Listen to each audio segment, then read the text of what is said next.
Kita lanjut belajar tentang pemrograman web masih di kurikulum Merdeka kelas 11 SMK RPL. Pada bagian yang ke-8 kita akan belajar tentang form HTML. Masih di materi dari pemrograman web ini, kita akan lanjut ke bagian ke-11 dari kurikulum Merdeka, yaitu form. Kita akan lihat dulu referensi belajar kita di dalam beatricecourse.com ini. Kita klik di sini form, HTML form. Di sini ada form. Kemudian kita kembali ke VS Code untuk melihat pembuatan dari form. Di bawahnya tabel close ini kita akan buat sebuah form. Kita tulis pertama adalah form seperti ini, kemudian kita enter. Di dalam sini nanti ada action, kemudian di sini ada method. Nanti di materi selanjutnya. Sementara kita isi dulu seperti ini. Kemudian yang ini kita akan enter. Di sini ada form open, ada form close. Ini belum tampil apa-apa. Kemudian isinya kita bisa menambahkan seperti contoh di dalam sini. Kita isi dengan input types. Kita isi, kemudian input. Nah, kemudian ini kita seperti ini. Kalau teks maka dia akan tampil yang seperti ini. Ini kita akan tambahkan sebuah garis saja dulu. Nah, supaya di bawahnya garis ini kita lihat ada form ini. Kalau teks ini saya isi dengan value, kemudian saya isi dengan nama, maka nama itu akan muncul di dalam sini, pengisian dari value. Kemudian kalau saya isi dengan placeholder, kemudian di sini saya isi nama Anda.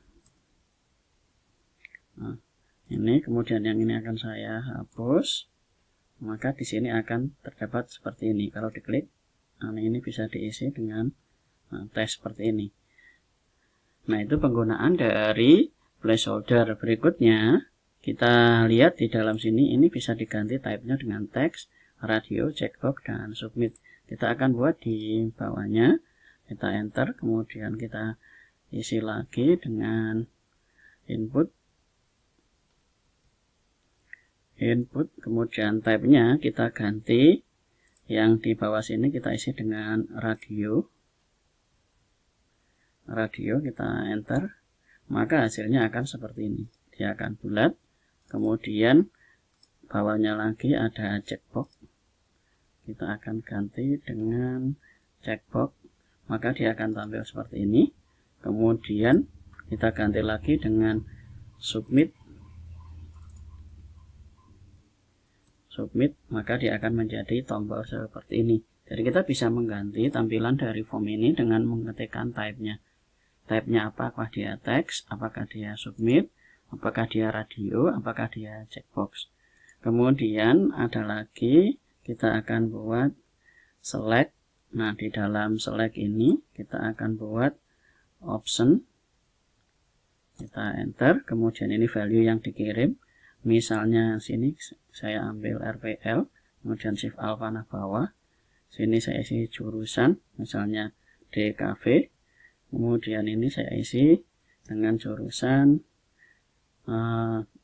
akuntansi. Ini maka dia ini value-nya ini bisa kita ganti, value itu yang dikirim, sementara yang ini adalah yang ditampilkan. Nah, kalau kita klik seperti ini, maka dia akan muncul seperti ini. Ini kita menggunakan select, kemudian isinya menggunakan option. Kemudian berikutnya sini ada type button, bisa dicoba. Kemudian untuk label, label itu pemberian nama, misalnya di dalam sini saya isi dengan label, misalnya di sini saya isi dengan nama, kemudian maka akan muncul seperti ini. Nama kemudian diisi seperti ini, bawahnya ada input type teksnya. Nah, itu saja materi tentang form. Silakan dicoba penggunaannya di dalam sini. Bisa dicoba-coba penggunaan dari HTML form ini untuk membuat halaman web yang berisi dari form seperti ini. Kalau ada login dan seterusnya, bisa jadi misalnya sini login. Kemudian nah ini diambil seperti ini. Kalau kita isi misalnya sini email,